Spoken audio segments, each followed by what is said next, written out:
So, tell me something terrible.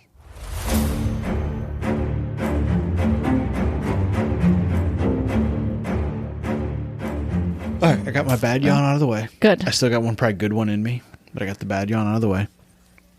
So I'm You ready. said yawn? Did I? I was talking about yawn care, like with grass and no. Yeah. No? The yawn care? Yeah, I'm warming up to the bad jokes. Okay. Okay. Are you ready? You said this is part 3. This is part 3. And it's the longest of all the parts. It's going to be longest of all the parts. Terrific. And we started it later than all the other parts. Great. What could go wrong? Everything. We might record this until Tuesday morning. I'd hope not. I have classes I have to take. It's also Sunday night, so. Ugh. Call in work. Fuck it. You're not that important, right? I like to think so. You like to think so? I mean, you were introduced as the lead microbiologist I mean, one time. That's technically my title. But anyway. Ugh. Nobody cares, including the people in this room. Anyway. Like, I don't care. Oh, yeah. That's what I meant. Anyway. Did you want to, like... Introduce ourselves? Yeah. Hi. Allow me to introduce. Sorry. I'm Tiffany. I'm Scott. And you're listening to Tell Me Something Terrible. Yeah, you are. And this is part 3 of the Dyatlov Pass Incident. Dyatlov Pass Incident? Dyatlov. Yep. I believe that. Was that Russian sounding enough? It is. Dyatlov. No, you're going to get... It's a little too soft sounding. It's really hard for me A little breathy. It's hard for me to swallow my letters loudly. It's a Michigan thing. Yeah. We don't need the letters R or G. They don't actually exist. We just swallow them all. Yep. So yeah, this one's going to be talking about the more... Conclusive? We're going to go... Yes, there's conclusive at the end. There's actually, allegedly, Russia decided there was an actual cause. Whatever. I still don't believe it, but whatever.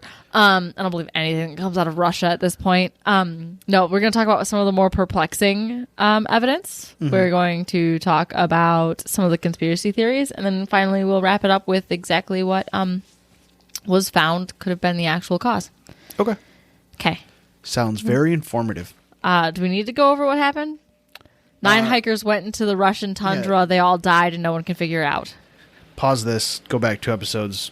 Listen to an hour and a half of us, then come back here. Yeah, exactly. Yeah, you don't and need then to... if you really want to go crazy, this is a classic. Everybody has done a Dyatlov Pass incident situation. So I'm sure you can find gobs and gobs of information. I don't have that kind of time to dedicate to it. We're not doing like 20 hours of podcasting on it. But yeah. Absolutely not.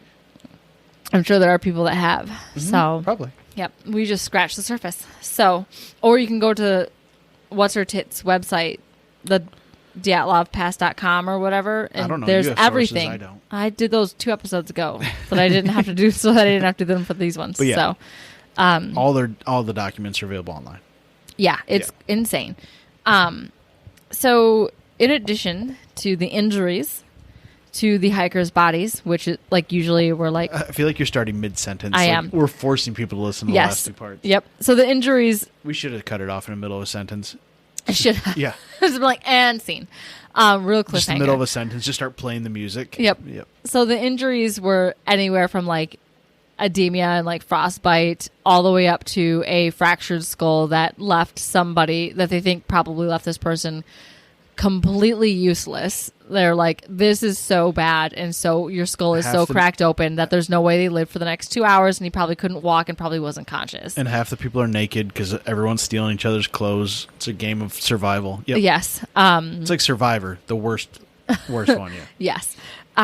So has there ever been a Russian Survivor? I doubt. Like, it's always in warm climates, right? Oh, they always like want people in as little clothes as possible. I feel yes. Like. Yeah. And it's a lot easier to cool someone down if they get like overheated versus warm someone up if they get too cold, you know? Yeah. So like I said, we're going to go over a smattering of weird evidence first. So I mentioned in the last episode that there were radioactive bits of clothing that were found. There were 3 pieces. All were suspected to be one of Yuri's or Igor's clothes. And then on the episodes of Destination Unknown, featuring Josh Gates, Scott's man crush. It's not my man crush. I just think we'd be friends. He's your man crush. No, there's a difference. I just want to be friends with him. Is that what they're calling it nowadays? Friends? I don't know. Okay. What you call it. So Josh Gates and his team also found like a tree that was close to the cedar line where they found the Uris. Ooh, they did a core sample of it. Yeah, they did. And they found that it was like hella radioactive. And it was determined that the radiation, because I know you were asking, you were like, oh, what, like, you know, isotope or whatever. So it was determined that the radiation happened during the beta particle stage, and the particulate that they found was potassium-40. Okay. You're welcome. The reason I asked was to tie in with our Patreon episode that there's a specific isotope that's used at nuclear plants that has a higher percentage of like UFO sightings around a certain isotope. Oh, what isotope? Do you know? I don't remember. Did we ever finish the second half of that? Because the second part we that fell you made asleep me... of it during it last night. We did. Sure, yeah. Because I remember like looking over, like almost falling asleep and being like, he's definitely snoring. And then like I was like, I'm gonna try so hard to pay attention to this so we can talk about it afterwards. And then I fell asleep, and I just remember you waking up and be like, how long have you been asleep for? And I'm like, I have no clue. Yeah. And we left off in season 3, episode 7, and we woke up at season 4, episode 2. No, shut up. Yeah. We for sure did. That's what happened. Oh, no. We're getting old. Yeah. Because you were like, is this the same episode? I'm like, yeah, we haven't been asleep that long, I'm pretty sure. No, because they were saying things about particles, and I was like, yeah, this makes sense. You're like, no, this is not the same. It's like, they're in New Mexico, not California. Anyway, go listen to if you're not a Patreon, go listen to that. It's about aliens. It's on... It'll cost you $1. Yeah, there's multiple tiers. But it's on patreon.com. Search Tell Me Something Terrible. See the logo. Hashtag shameless plugging. Yes. So shameless. So it was later determined that the amount of contamination could be drastically reduced by like 30 to 60% when washed. So the highest reading was at the band of a pair of sweatpants. It was like 5,000 and whatever, like, you know, measurements that they measure the part radiation. That always is still wet when you wash sweatpants. Yeah. Well, those sweatpants they also took out of a river after 2 months of being on a body. Oh. And it was still over 5,000 units of whatever they measure radiation in, sitting underneath 14, feet of snow in a running river. So that's what it was found at after it had literally been in running water for months. Washed repeatedly. Mm-hmm. Up that river, upstream is a nuclear power plant. Yeah. No. Well, we'll get to it. So there were also reports of flashing balls of light in the sky in the general direction of Mount O'Torton in the weeks following and the nights leading up to like that specific, like February 1st. So the group that the Dyatlov 9 stopped with to eat dinner, like before they started their entire trip, they're like fellow classmates that were going on a different hiking tour. They reported seeing balls of light in the sky on their hike as well in that general direction. Yeah, and these are like Russians for life. It's not like the Northern Lights just playing tricks with them. Like it's obviously abnormal if they notice it. Yes. Yeah. So then there's the Mansi people, which is the reindeer herders, the native reindeer herders. They reported also seeing balls of light. Those are called elves. Sorry. No, they're much taller than elves. So they also reported seeing balls of light. So the Mansi people also reported seeing a bright falling object on the night of February 1st that passed over their village and headed in the direction of the mountain pass. It was described as something wider in the front and narrow down to the back with a trail of sparks. Okay. Afterwards, the elders in the village say it was something that caused illness and harm to their people following its passing. Okay. Fun, huh? Yeah. So then there's the infamous last photos, which I'm pretty sure you've seen. Oh, no, I have to pull something up here. Oh, no, this is going to make for good audio medium. No, we should legit pause. So I found the photo that I have to show you. It's not the infamous last photo, but it is a photo. It's very interesting. Okay. So have you seen the last photo where it's like this black thing and there's like an orb in the center and kind of like blurry series of orbs off to the left? Is it the water damaged one or no? Yes, it's part of the water damaged film. Yeah, I've seen it. I don't remember what it looks like, but I remember they showed it in the Expedition Unknown. Yep. There's a whole smattering of photos that are up for debate. So the orb one's the very last one. Before that, there's the alleged Yeti photo. Wow, that was a known spoof. Yes. Well, a lot of people, it's a blurry bipedal shape leaning out from like a tree in the woods. Mm-hmm. But based on like the few series of photos beforehand, they were like, oh no, this is literally just like one of the Yuris. One of the dudes fucking one of the Yuris fucking off into the woods being like assholes. Yuri, not Yeti.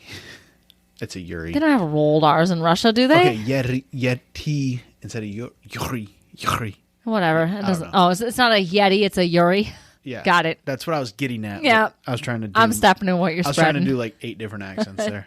Was it working? No. Good. So if you pair that with like the damage to their bodies and then that satirical flyer that they wrote for the evening were taughten, while they were like bored one night, referencing the Yeti, it said, quote, in recent years there has been heated debate about the existence of Yeti. According to recent reports, Yetis live in northern Ural near Mount Ortotten. Like that's what they wrote like in their flyer. So people are like, oh no, there was a Yeti. Because most importantly, that original copy of that flyer has been lost. So there's only transcripts. Read Yeti or not? No, but it should have. Oh, it should have. Yeti or not. Here the Yuris come. Because it was one of the Yuris that... It's fine. I'm not as funny as you. It's okay. No, it's okay. We can keep taking this joke. Fuck right I was off. just going to leave it at face value, but if you want to elaborate. Like, she's not funny. She's definitely the researcher. So anyway. Whoa, no, the bonus pods, you get to rip it loose a little bit. Yeah, yep. There's a lot more swearing in the bonus pods. There is. When you don't have a script in front of you, you're a bit profane, ma'am. What? Say what? So I think it's pretty obvious we don't actually have to like argue about whether or not a Yeti killed the group or not. Correct. So more specifically, the most infamous last photo is the orb photo that I mentioned. It is known as frame number 34. Ooh, how creative. Yes. Well, it's because it was the 30. I understand why. Photo taken. That was why I made a joke about how imaginative.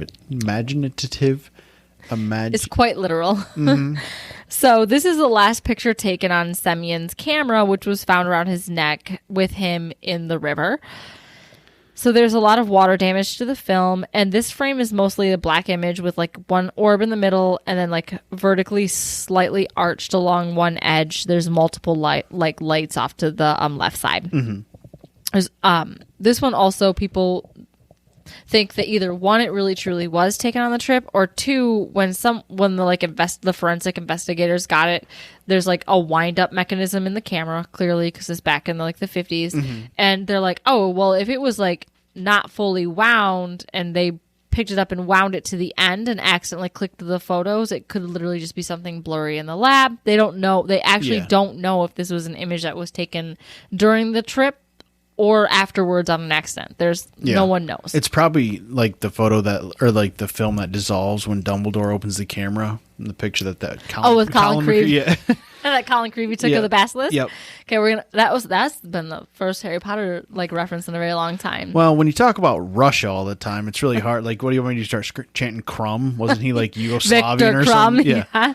Well, we're gonna pause for an ASMR busy. Get ready. Oh, it's the first one of those we've had in a while too. We're really trying to manifest summer here in Michigan. Yes, our spring fever has led to yard work in sub 60-degree temperatures, and now we're back on seltzers because why not? And tomorrow it's going to snow. Huzzah. And there's still no baseball. So. God, this state sucks. It's fine. It's in 2 months I'm going to love it. Yeah. For 3 months and then want to die. It's a give and take. Yeah. In all fairness to Michigan, it's more of a take. The good months outweigh the bad months, but the bad months... Do they, though? The bad months seem long. So, I used to like the cold, and then I got old. I'm like, driving sucks. Cold air sucks. You get really bitter. My back hurts. I have to shovel again. I just hate inconvenience, yes. Wait, I have to put on another coat? You mean these 70 pounds of ice, 70 pounds of salt still hasn't melted this sea of ice we have in our driveway? Yeah.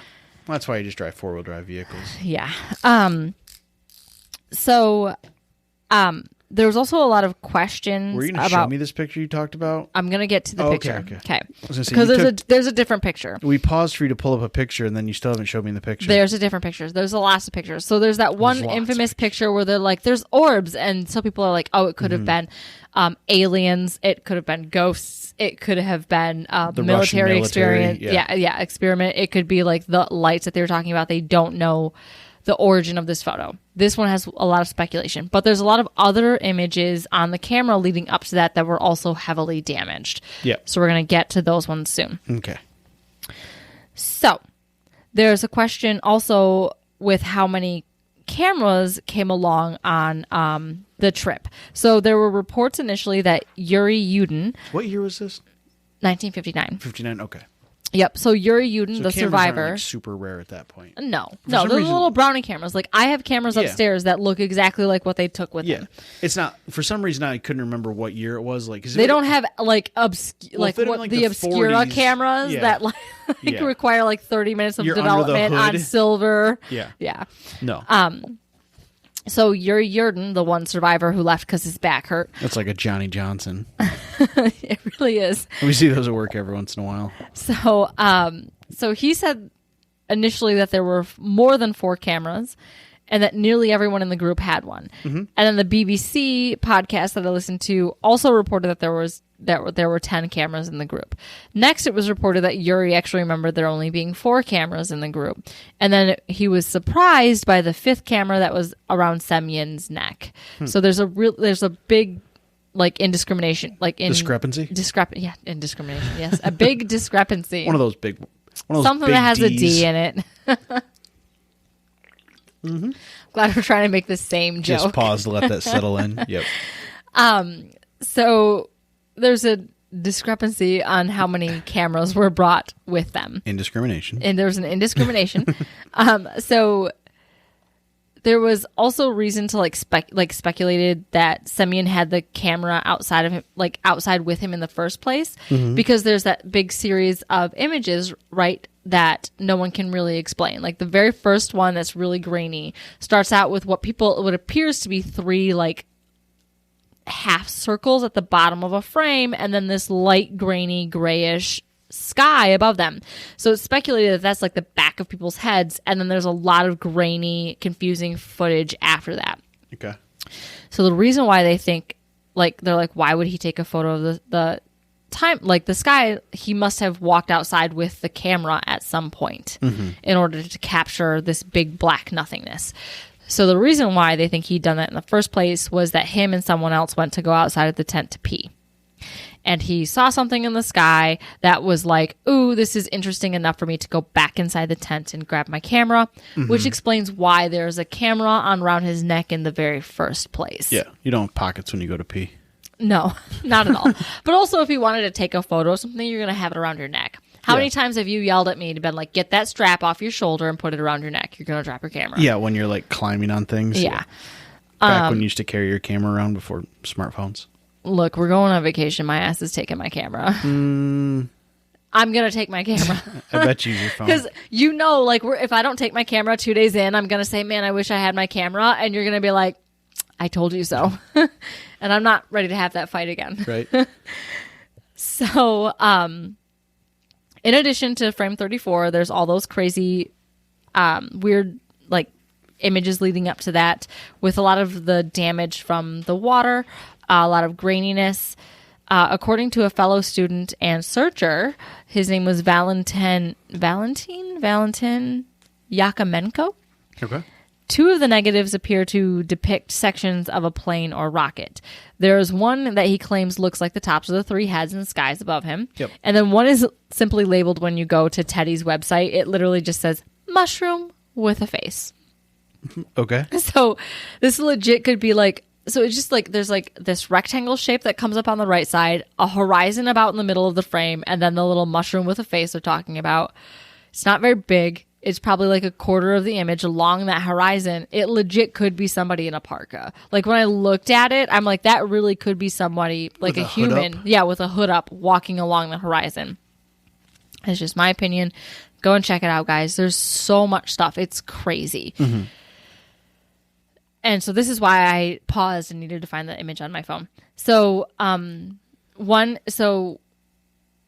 there's a lot of graininess and scratches, possible human shaped. And then I found this one photo. There was a journalist that dug up, created a digital rendering of one of the images, and they shared it at the 63rd anniversary conference. So this is that picture that they had a digital. It's literally just all grainy, and then there's like one rectangular, almost kind of triangular in the middle shape that's lit up.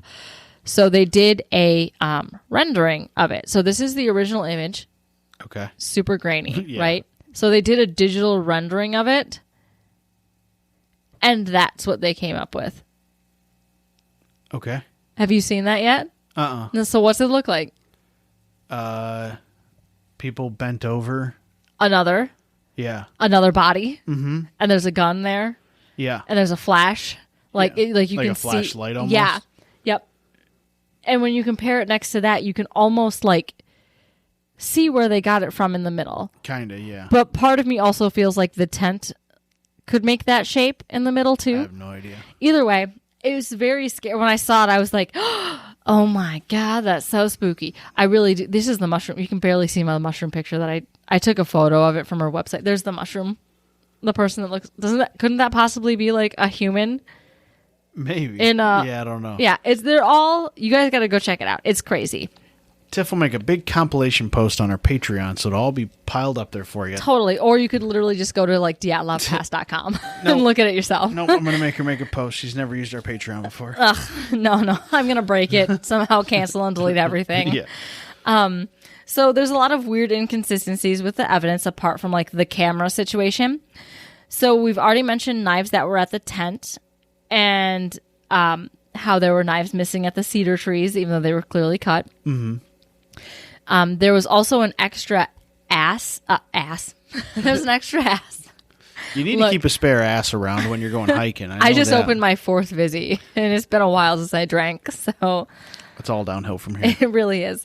So there was an extra ice axe found. So the group recorded, because they take an inventory, right, of everything they have. They recorded only having one axe on their persons. But an extra one was found, and that single axe that they recorded in the inventory was found back at their cache at that base of the ridge before they climbed up. Okay. So they shouldn't have had an axe with them. And it was found, there was an axe found outside of the tent. Sure. So you're like, okay, cool. There's an extra tent. They found that axe that they said they had with them with the rest of their supplies along the cedar ridge. Okay. So there's an extra axe that they don't know where it came from. Happened by accident. Yep. It did. What? That's an easy joke. You could have made that one. Could I have, though? Yeah. Or you're just there waiting? Yep, pretty much. All right. So they found an axe by accident. Yep. And it was also found close to the entrance of the tent. Mm-hmm. Okay. Probably made the entrance to the tent. Probably. So there are also claims that the livor mortis that was found on their bodies, which is just the red spots where they're blood pools. Okay. It does not match the positions in which the Yuri's bodies and Rustum were found in. So they were moved potentially? Potentially. So it was found near the parts of their bodies that were facing upward and not the parts of their bodies that were touching the ground. So they were probably flipped over. Well, weren't they stripped of their clothes? They were. So they could have been. Their friends could have gone over, flipped them over, because you're going to have to flip them over to take the clothes off anyway. Yes. Yep. No, livor mortis takes a long time for that blood to pool and show up as. It's not like something that happens immediately. Oh, okay. But there is a theory that it could have been mistaken for frostbite. Oh, yeah. As well. Yeah. So, I mean, I guess both are feasible. Yeah, you're dealing extreme weather conditions and all. Yep. Yeah, no one's going to be like, we're going to throw this dying person out here and see what happens in the snow. That's not humane at all. Yeah. So for science, I mean, I have no problem donating my body to science, but like to a body farm, but preferably after I die. Yeah. I don't want to be laying out there, be like, I'm so parched. I just need some water. Yeah. The blood has started to pool. Roll me over. So then there's also pieces, like articles of clothing that weren't burnt that were found around the fire, because we talked about how like there's like burnt socks and stuff like that along the fire in the last episode. There was a lot of articles of like little bits of clothing that they found that were burnt that didn't match anything that was brought along with them. So they're like, why is there extra fabric? We can't explain. And then again, they have no clue where the fuck that knife went that was used to cut the cedar branches. They're like, we didn't find any knives along any of the bodies. So how could this have Maybe happened? along the way they traded an axe for a knife. Or a knife for an axe, you know? Yeah, those Yetis. Barter system with the Mansi people. Mansi people? Yeah. Yeah. I thought maybe like the Yetis, because the Yetis don't really have like, a form of currency yet. They're not quite evolved enough. What does a Yeti need an axe for? Knife, that's universal. Yeah. So now we're going to move on to some of the eyewitness accounts following the incident. So there were witness accounts of the morgue where the autopsies were performed for the first 5 bodies. There are witnesses that allegedly, that the morgue was surrounded by armed KBG. Okay. Yep. Normal Yep. circumstances. Totally. And that there was a giant shipment of alcohol, like the sanitizing type, not the drinking type. Unfortunate. Yep. So that was brought in for the autopsies, which is a rudimentary way to remove radiation. So the technicians were allegedly told to rub their entire bodies down with the alcohol to help fight off radiation before the bodies of the hikers were brought in for their autopsy exam. Okay. That doesn't seem sus at all. Not trying to cover anything up. Nope. So according to autopsy reports, fragments in the first 5 bodies that were found were sent off for chemical analysis. Okay.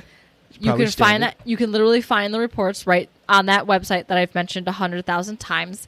Like, I think Rustum's was the only one I kept like seeing, but there's a bunch of them.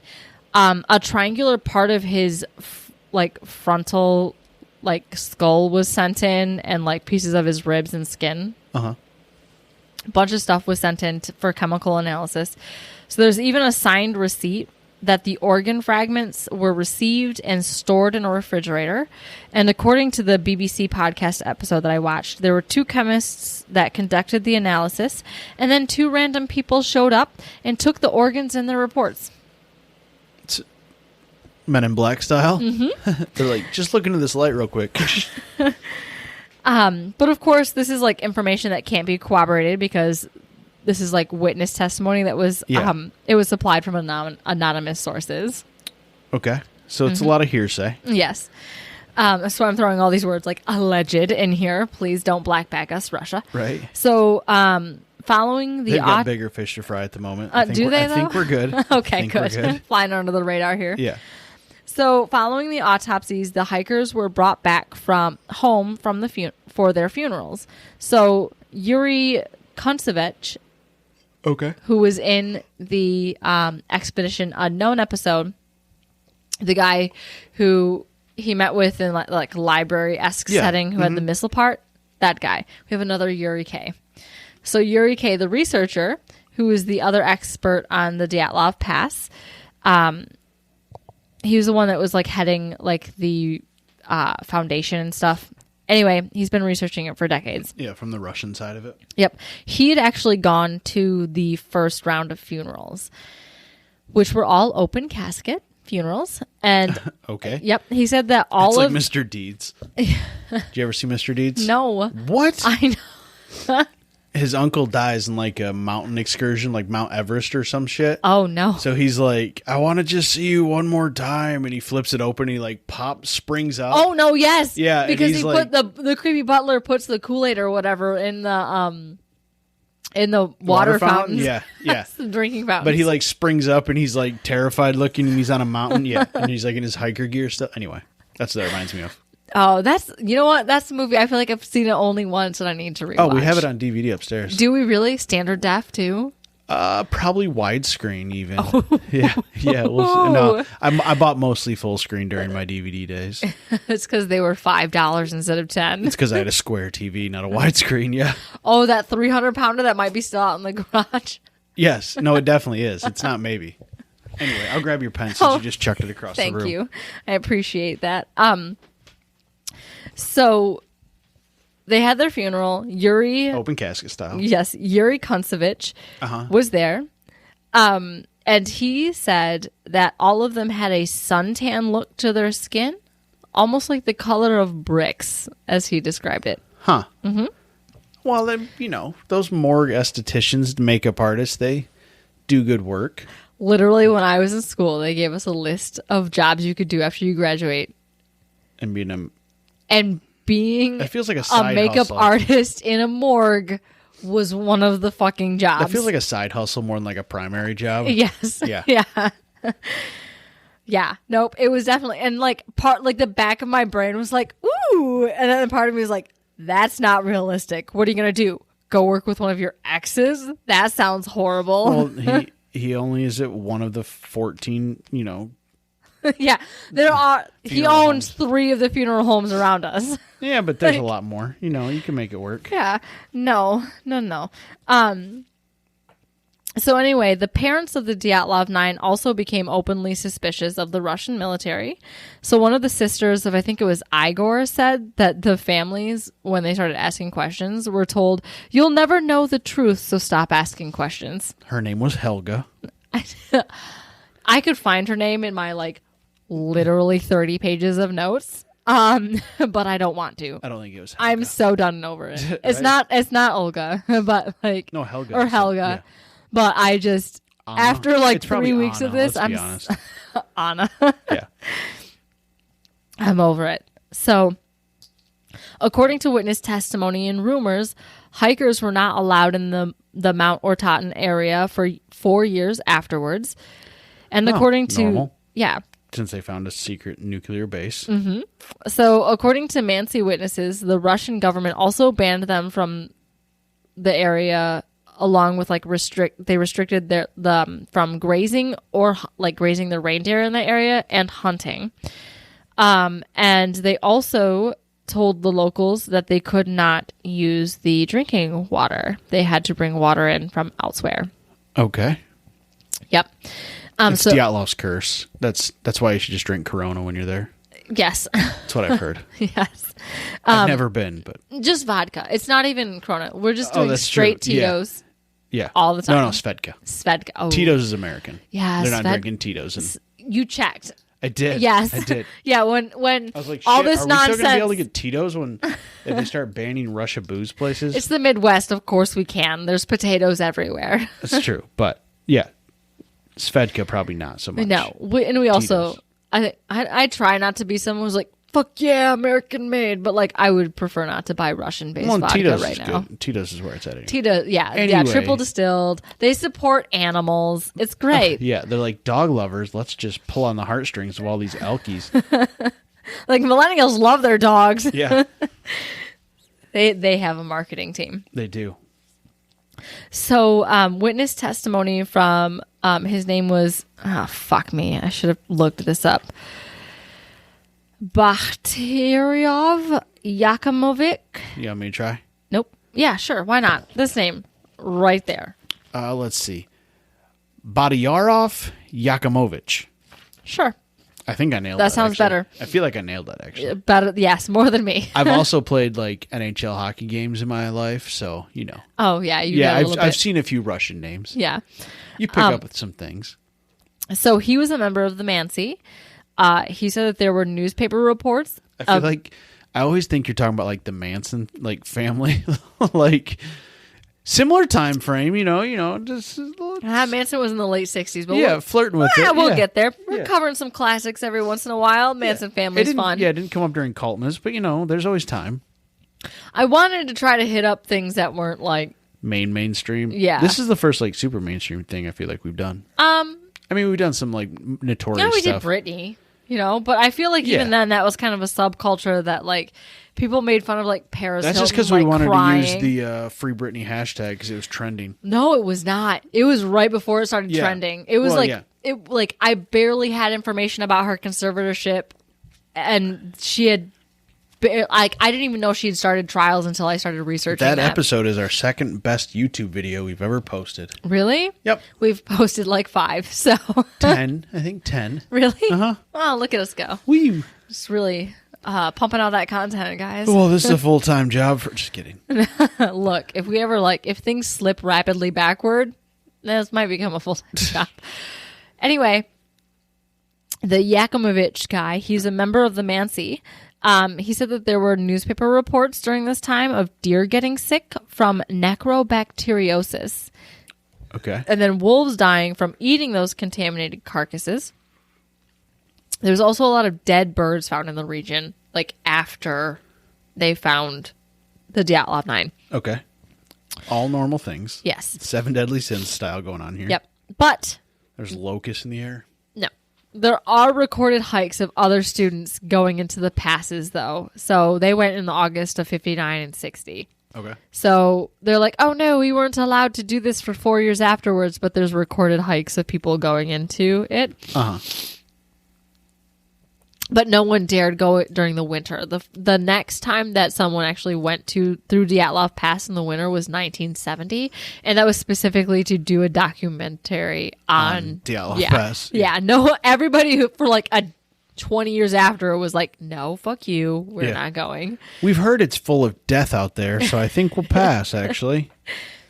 If the natives and their reindeer don't do it, why the hell are we going to do it? Exactly. So speaking of the Mansi, they were the initially first accused of any nefarious goings-on that led to the demise Clearly. of the Dyatlov 9. I mean, they found reindeer prints all over these people's faces. Oh, yes. Yes, their attack Grandma reindeer. got ran over by a reindeer No. was directly inspired Yes. from the Dyatlov It actually Pass. translates to Igor got ran over by a reindeer. Yes.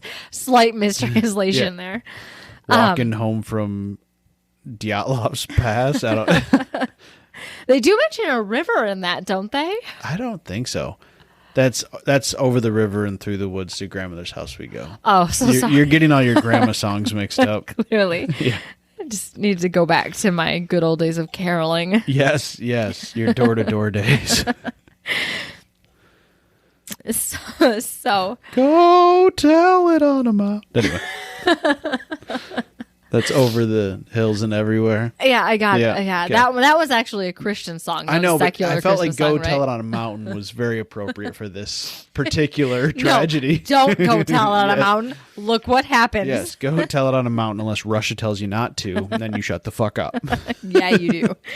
So the first theory was simply that the Mansi were involved, upset over the group wandering into Mansi hunting and herding ground. Mm-hmm. And then some Mansi were actually... Shot him with a crossbow. Yeah.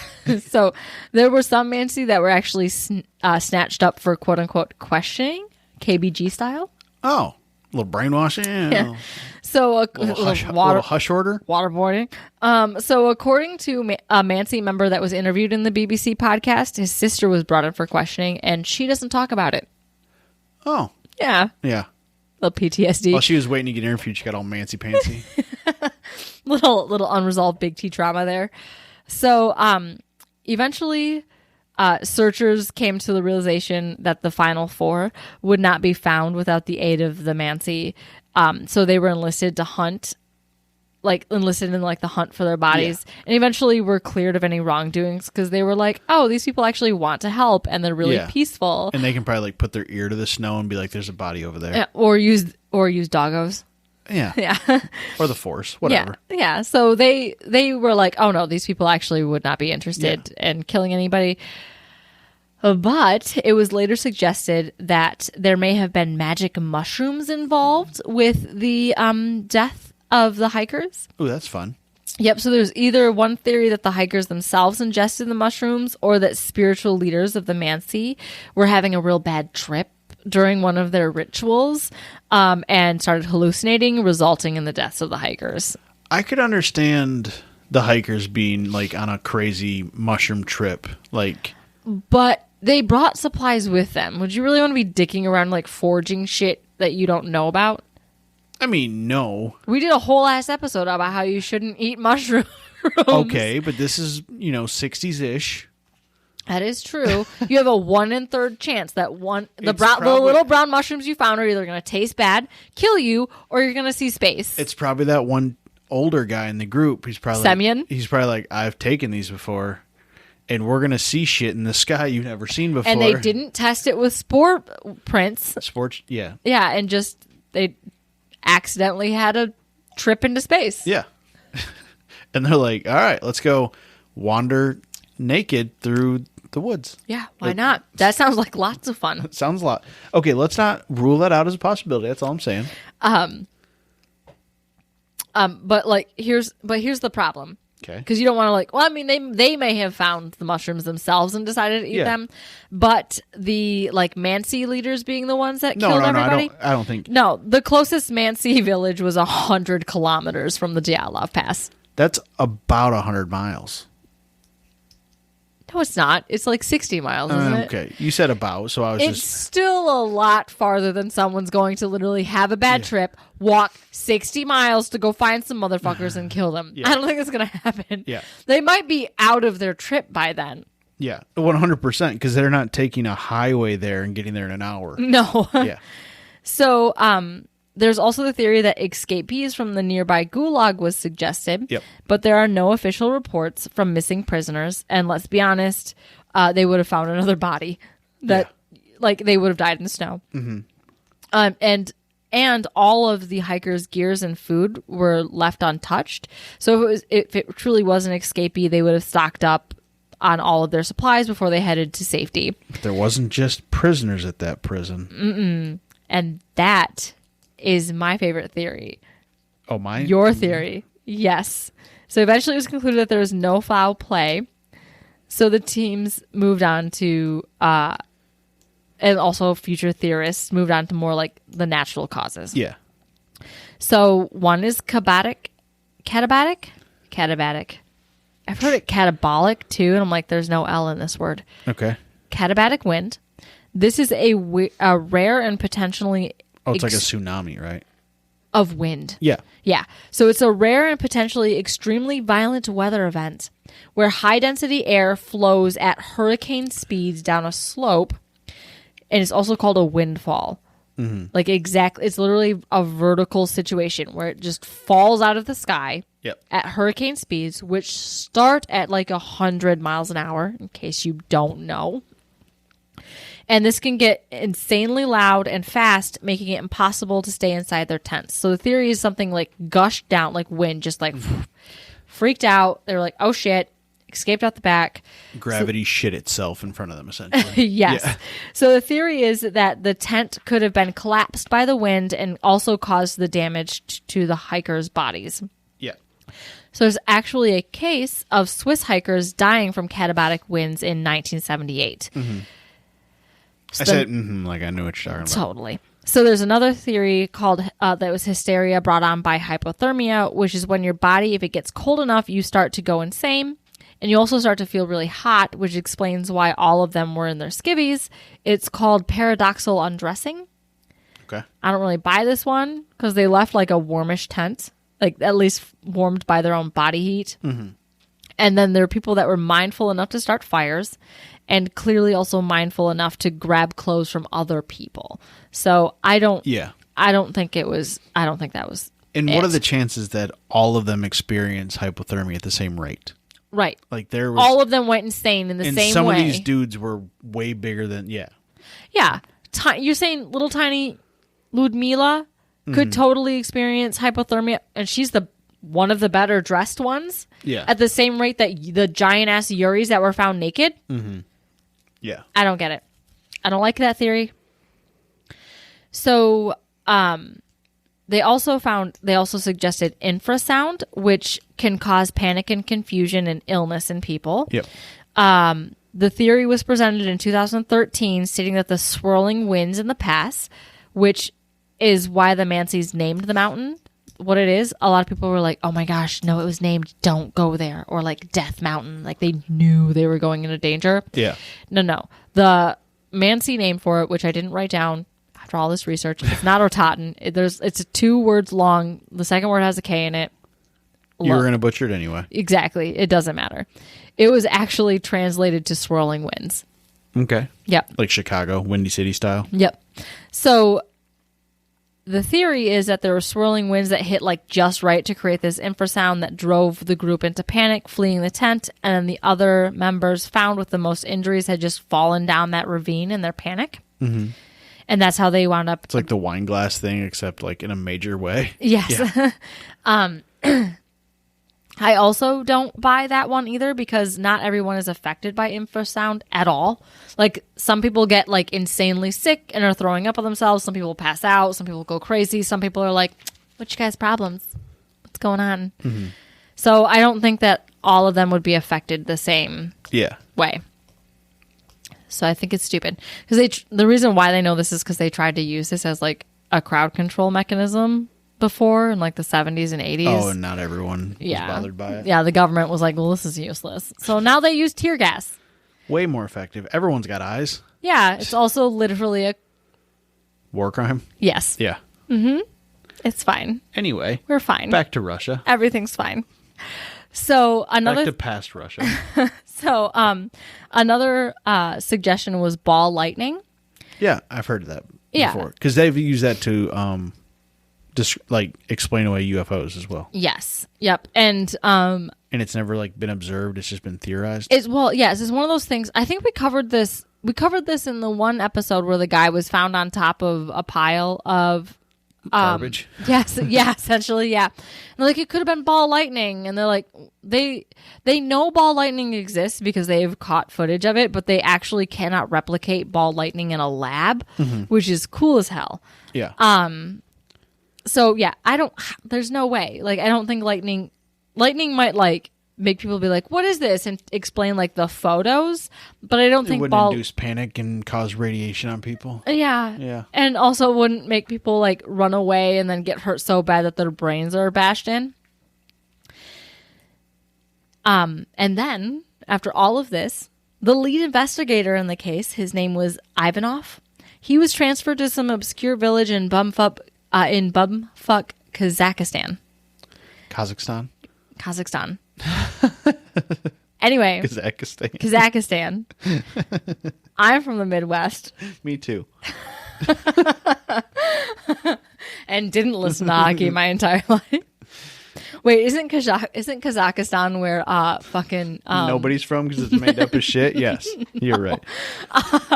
Fuck. Borat? The guy... Yes, Borat.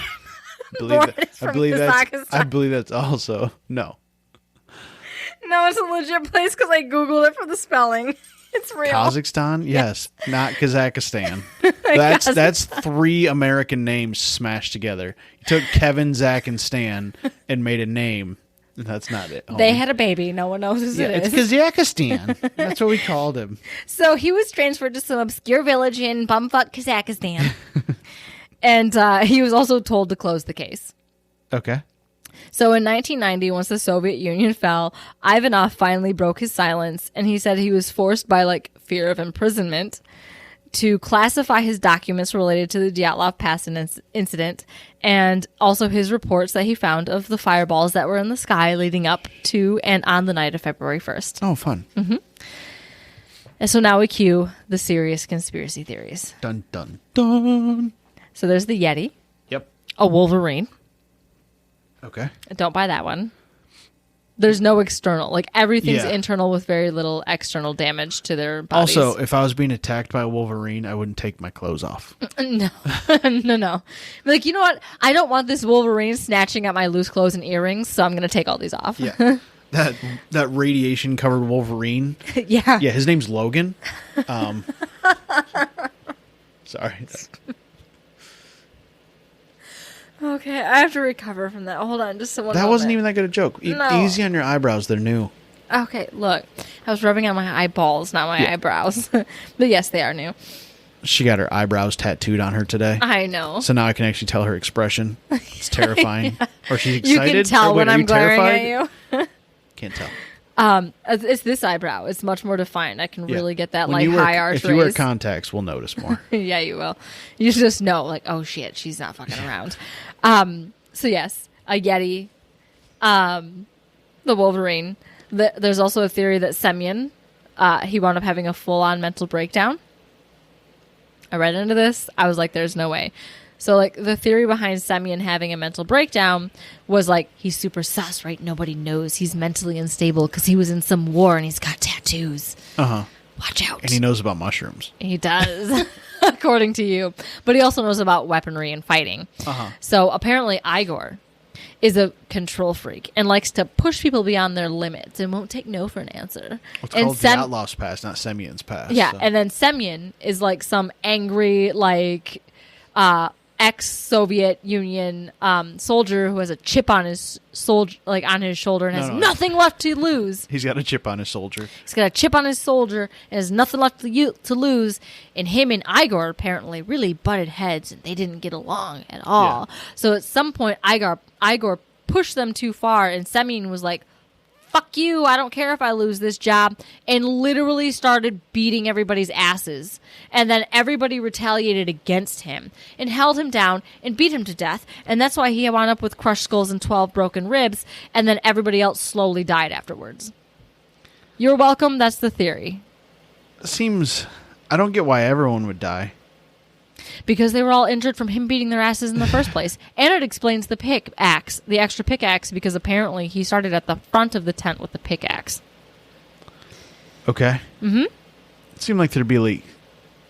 yeah, I don't like that theory. Not at all. No. It's just a theory. Thought we'd go over it. I, like, read it through, like, the last little bit, because I was like, okay, maybe he could have had a snap. And then I read through the theory, and I was like, y'all need to stop watching soap operas and take a nap because that's just insane. Yeah. So there's also a teleportation experiment that had gone wrong. Mm-hmm. Mm-hmm. Yeah, that sounds fun. Yeah. What do you think about that one? Well, they're all still there, so it didn't work. Clearly not. Yeah. Or they all went someplace and came back and wound up real fucked up. Somewhere tropical, hence the lack of clothing. And why they had suntans. See? All makes sense.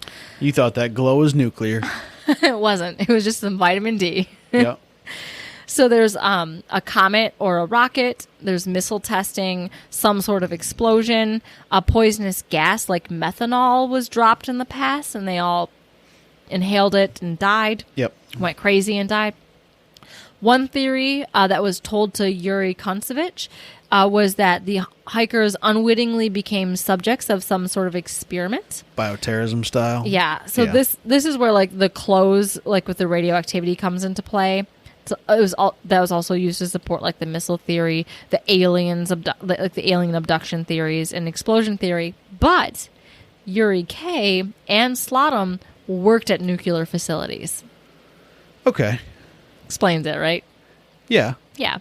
I mean, yeah, even... Because the Yuri's clothes were found on the people, like, the one chick who had, like, Yuri's sweatpants on, where they found the most radiation. Like, they would explain it. It's Yuri's clothes. Yeah. So I think it could have been cross-contaminated somehow. Yep. So... Because we know that shit doesn't just go away. No, it takes forever. So, there's also a theory that during this, like, experiment from the government, that they just suddenly unwillingly became a part of, it was theorized that the hikers all died, were kept in a morgue to be studied, and then were staged to look like they froze in the snow, which would explain why the livor mortis spots were all fucked up. And then a search party was finally sent out to find them after they were staged. It's a lot of taking and coming and going. Yes. Yeah, there's a lot. Yeah, there. So as for missile testing, the KBG were actively testing and producing R-12 Dovina missiles, which I'm pretty sure that's, like, what I wrote down because I couldn't read my own damn handwriting. Pretty sure it was R-12. It could have been K-12. It could have been TK-12. I don't know. I couldn't read my own damn handwriting. It's something 12 missile. Yep. So this missile was capable of carrying a 2.3 megaton nuclear warhead. That's pretty big. Yeah. And, of course, there was that metal piece that was presented to Josh Gates in the Expedition Unknown episodes. Oh, yeah, the random. Yep. So they determined that the alloy from those from missiles that were produced like after 1959. So like these medals don't line up with what was being used at the time, but it does prove that missile testing does happen in that region. Yep. It's huge. Like, what are the chances you're going to find a piece to a missile that correlates with it? Like, we just know missile testing happens in the Ural Mountains. Yep. So there's also the parachute mine exercises that was suggested. So the theory is that the hikers were woken up from explosions, fled the tent, and froze to death while they were hiding from said explosions. So parachute mines detonate while still in the air, and they wind up causing similar injuries that were found on the hikers. So there's severe internal damage with very little external damage. Yeah, and that would freak you out in time to get out of the tent. Oh, yeah. And it would also explain why, like, they're trying to take images of the sky. Could be why they got orbs or, like, misshapen, like, flashes of light they couldn't figure out. Or couldn't capture, too. Yeah. Like, that'd be hard to capture Yeah, explosions on, like shitty cameras with no flashes or, like, ability to adjust. Like, these are essentially disposable cameras. You cannot adjust f-stop or the apertures or amount of light that gets let in. Especially if they're just going off in the air. There are records stating that the Russian military were testing parachute mines in this area during this time. Well, then, yeah, that makes a lot of sense. Yeah. It could also be from a photo flash bomb dropped by a U.S. spy plane, which there are also records of a secret mission that was taking place in the early 1959 doing just that, where they were dropping these like flash bombs in the area. I didn't look any further Just than to that. take pictures, though? I have no idea. I didn't look into it. I was like, sure, why not? Throwing it in there. There's over 75 conspiracy theories. And then the latest conspiracy theory that was running in Russia before like all this nonsense started was that the hikers were just simply murdered and that one of the students was tied to a tree and tortured, which fits nicely with your theory that it wasn't the Gulag escapees, but rather the Gulag prison or guards. The guards. Yeah. Yeah. Yeah, I like that theory because you were like, oh, the bruise that's in the shape of a gun. Yeah. Who else is going to have guns? Yeah, they have guns. Yeah. They're local. They know the area. They know there's hikers. And they know there's female hikers. Exactly. More specifically. Yes. And the female hikers were the ones found with clothes on still. So they were kept alive the longest, probably. And they had the most damage done to their bodies. Yeah. And which means they were kept alive while probably being beaten, tortured, and who knows what. Well, they say that there's no evidence of... Well, yeah. They say there's no evidence of sexual like assault. Check for that. No. Yeah. Even if they did and they found it, if they were really truly worried that it was guards that were working for the government for some prison... Yeah, they would have blamed it on like one of the other... Literally anything. Yeah. And they could have been like a relationship within the group too. You don't know. But so... like, also, when I was looking through, when they were talking about, fucking what's his tits, the old guy, Simeon. When they're talking about Simeon, and they showed like a picture of some dude who had like literally been elbowed in the head. It was concaved, like the size of a baseball, smack dab in the middle of this guy's head, and he was like wide awake in this photo. Like he was probably not like with it, yeah, but it was really freaky. I should have taken a photo of it, but like they found Igor with a branch, you know, and like all of their weapons were gone. Yeah, I like that theory the most, and it would explain why like they tried to cover it up because they were trying to cover up because they were Russian, military, yes, essentially. So after all this and decades of wild speculation, the Russian government finally reopened the case in February of 2019 on the 60th anniversary of the event, but they only did so solely that the conclusion to the case would be either an avalanche, a hurricane, or a tornado in the middle of the snowy tundra Natural of Russia. Causes. Yes. Yep, those were the only three conclusions that were allowed to be drawn. Yeah. Otherwise, they were going to be like, fuck you guys, we're not opening this case. This is no longer a story problem, it is multiple choice. Yep. So the investigation team came to the conclusion that it was an avalanche. They supplied nearly no explanation on how they came to this conclusion. So a Swiss research team stepped up to the task of trying to stimulate. Simulate? Yes. No, they're actually going to go out there and try to like rub the mountain, talk to a little bit of foreplay, a little bit of like, hey, how you doing? See if they can stimulate an avalanche. Mm-hmm. So they tried to set out to create a simulation. That's the word. Yes, of an avalanche. I studied English. Can you believe it? So they set out to create a simulation of an avalanche based on the weather conditions during that fateful night. On January 28th, the lead author, his name is Johann Guami. Guam? Sure. Johann. Of the Swiss... Not Johann. It could be Johann. Anyway. It's probably Johann. Look, I am so smack dab in the middle of the United States that it hurts. Keep reading. You're doing great. You're doing great, sweetie. Oh, I love you so much. So they wound up, he's a Swiss research team leader for the Snow and Avalanche Simulation Laboratory. They published their evidence in a natural journal called Communications, Earth, and Environment. Their conclusion was that a slab avalanche had occurred.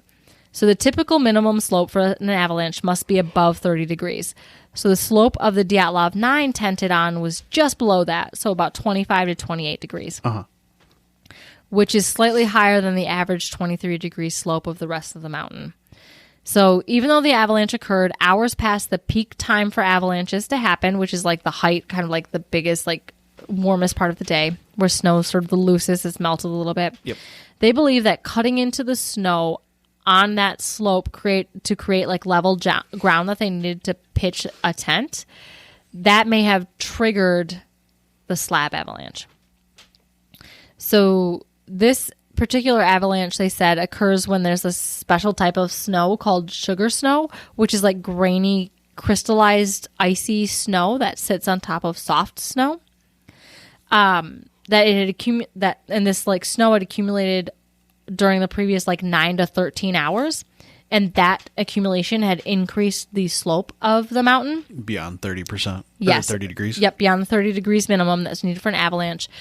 And then when they dug into the snow to create this flat spot, that became unstable, and this caused the slab avalanche that was encouraged to like let loose during the extreme wind from the mountains. So it was like really heavy compact snow sitting on top of the soft snow that was disturbed when they flattened out the ground, and that caused the slab avalanche. Okay.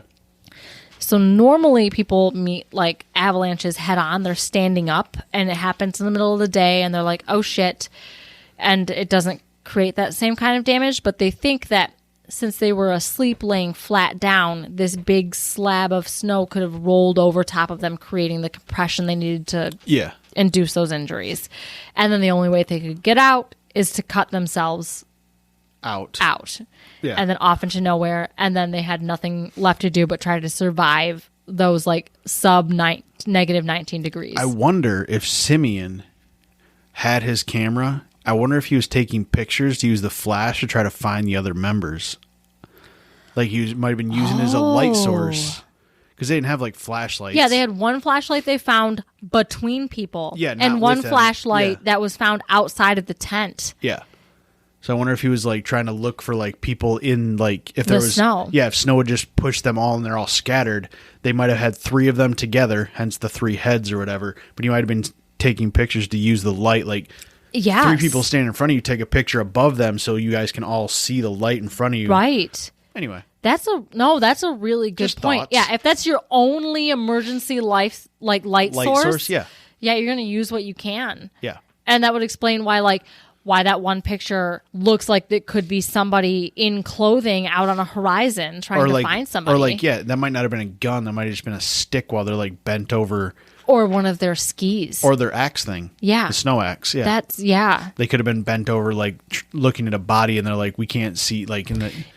He could have been taken. Because there's a couple of them that had like severe head wounds from falling that they think, you know? Mm-hmm. That's, Could be. That's a good point. Just thoughts. Yeah. This is why we're talking about it. Yeah. Just add it to another that's potential cause. Yeah. Conspiracy theory number 76. Check. I lost my spot because I was like, oh my God, that makes sense. So everybody after that, they think they just died from exposure because they're trying to live in negative and they're 19. scrambled and their tents covered in an they avalanche. have nothing. Yeah. And by the way, this is all in Celsius. That like negative 19 degrees is in Celsius. I think it's like negative 25 in Fahrenheit for us, like Americans and one other random ass country on the other side of the world. Our imperial goodness. Yep.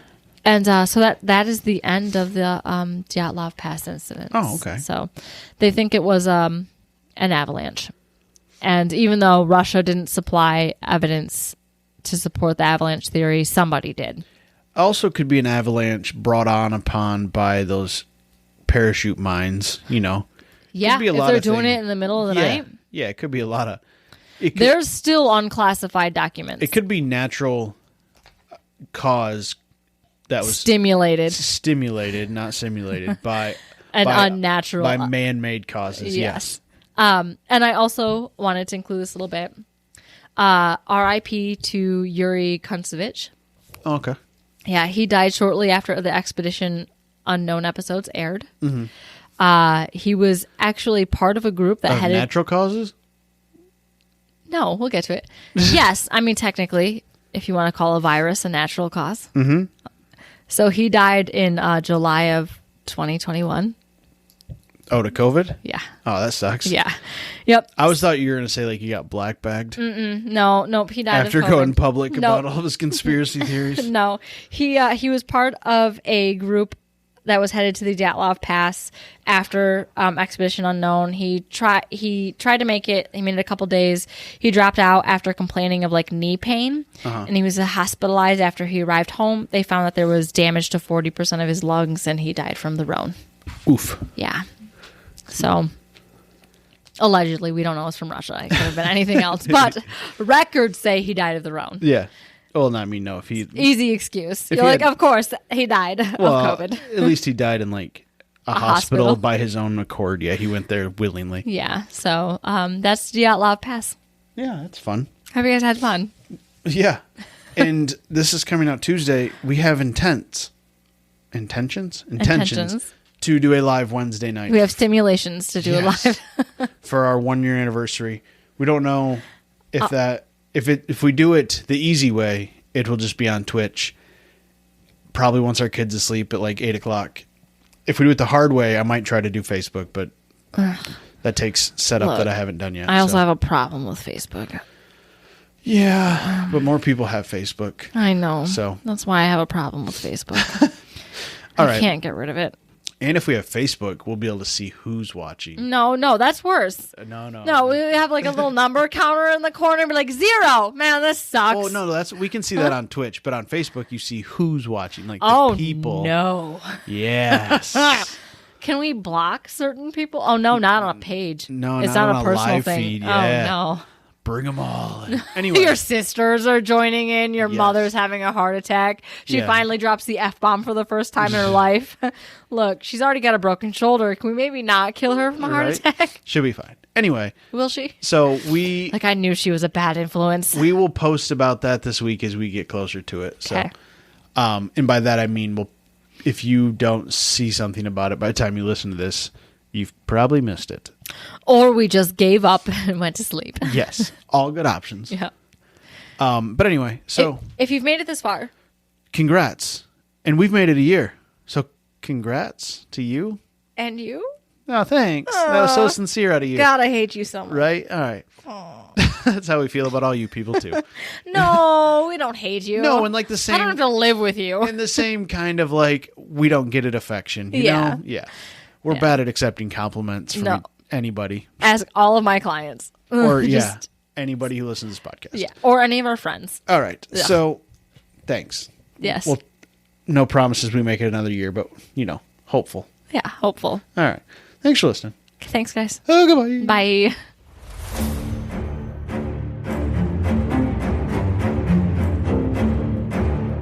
Oof, that was terrible.